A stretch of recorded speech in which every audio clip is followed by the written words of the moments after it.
Memories of working with Iceman King Parsons. What? Iceman King Parsons? Yeah. Memories working with him. But do I remember? Well, yeah. Oh, I thought you said if you want to memories. share some of your memories. Oh. Yeah.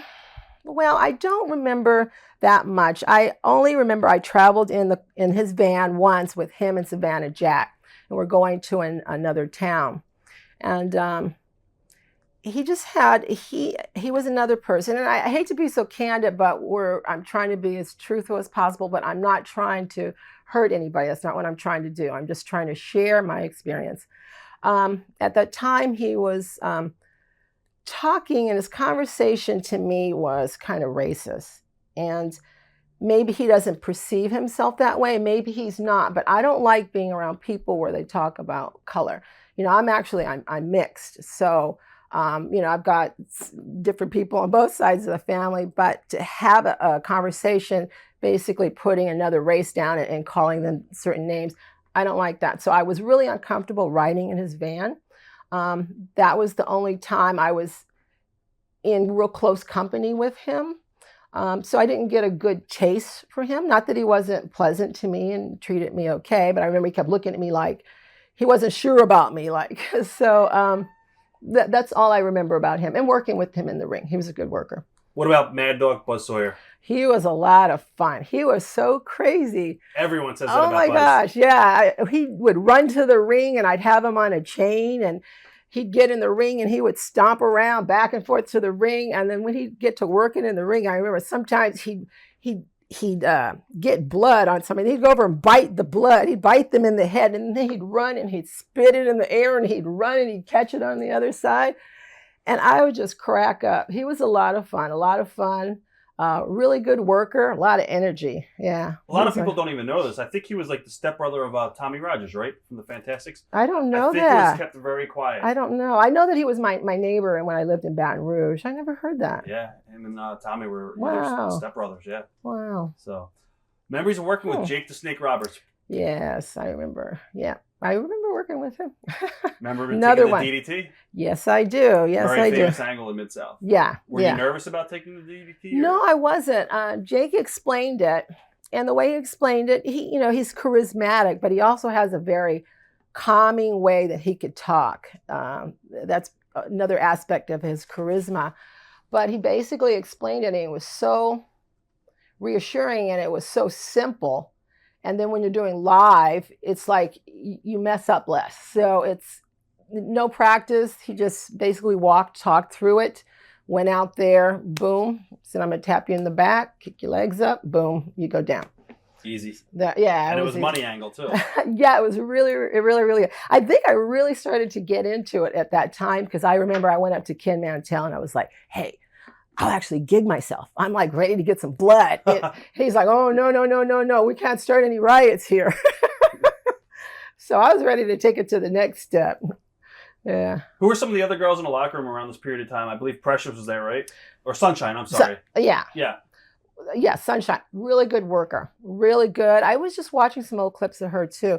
If you look at her face, I mean, very, very, a lot of personality, she was really good physically, and her character really, really good. I don't know what happened to her. She was really good. I liked working with her because we did one match, and I remember I came back and it was Dr. Death Steve Williams. He was like, wow, it was like a compliment. You guys did this great dance out there, Right. But he doesn't know I also got clobbered in the back of the head with a shoe. She was supposed to hit me with the soft part, and she had the blunt, into the heel and just hit me in the head. And I remember I was going out, and I thought, am I going to be able to finish this? And I didn't go all the way out, so we finished our match. But we had some good matches together. What are your memories of Hacksaw Butch Reed? Butch Reed. Oh, okay. Butch Reed. He's someone I really didn't spend much time with. I know that they were working that angle right from the beginning, trying to get the color theme going. And, he would call me Jezebel and Two-Tone Cadillac. And, personally, I don't know him, but another good worker. He seemed pleasant enough. Yeah. What are your memories of Missy Hyatt? She came a little bit later down in the territory. Yeah. A lot of fun. Now, that was someone, a lot of fun, fun angles. When I look at them today, I just crack up because the storylines are just hilarious. Like the one with Hot Stuff Eddie Gilbert, and he's saying, "Oh, Missy can't wrestle that mean dark journey because she hurt her thumb, and it's on a pillow," and it's just really good fun. Another one, it was funny at work. She was girly in her way and prissy, and the way that we'd work together. I think she's a natural heel. And somebody said, "What do you mean by that?" And I said that I don't think you could take Missy Hyatt and turn her baby face and put her in a baby face role and it would sell. She's just a natural heel. So for her and I to go together, they always wanted me to get after her, you know. So she was a lot of fun. We had a lot of good angles and stuff that we worked. She was a lot of fun. Missy said in her book, I don't know if you read her book or No. heard about her book. No. She kind of like, I guess said it was very difficult working with you. She said you were very stiff with her in the ring and that working with you was really, really hard. You know, I think it might have been. I mean, we're not physical athletes where we go out there and we have agility. We're just, you know, girls that aren't practicing anything or just going out there going through the moves. Well, everybody's going to have their physical way of how they do something or execute something. So, yeah, maybe I was stiff. You know, Did she ever say anything to you, or did you even hear that? Yeah. I get complaints that her hair was falling out because I'm pulling her hair out, or you know, bumps and bruises. We'd all get them. Like I said, I got knocked in the head. You know, you get kicked in the stomach, you get kicked between the legs, you get slapped in the ear, where she broke my eardrum one time. So, I mean, she was just as stiff. Was there ever heat or any words exchanged between you two, or any of the girls for that matter, over the, you know, spots in the company, or is it? No, no one I can think of. I mean, I would know that right off, but no heat, nothing. Okay. What are your thoughts of Sting? Because you know where this question's going to go. Oh, goodness. Just ask you a little bit. I'm very glad he's very successful.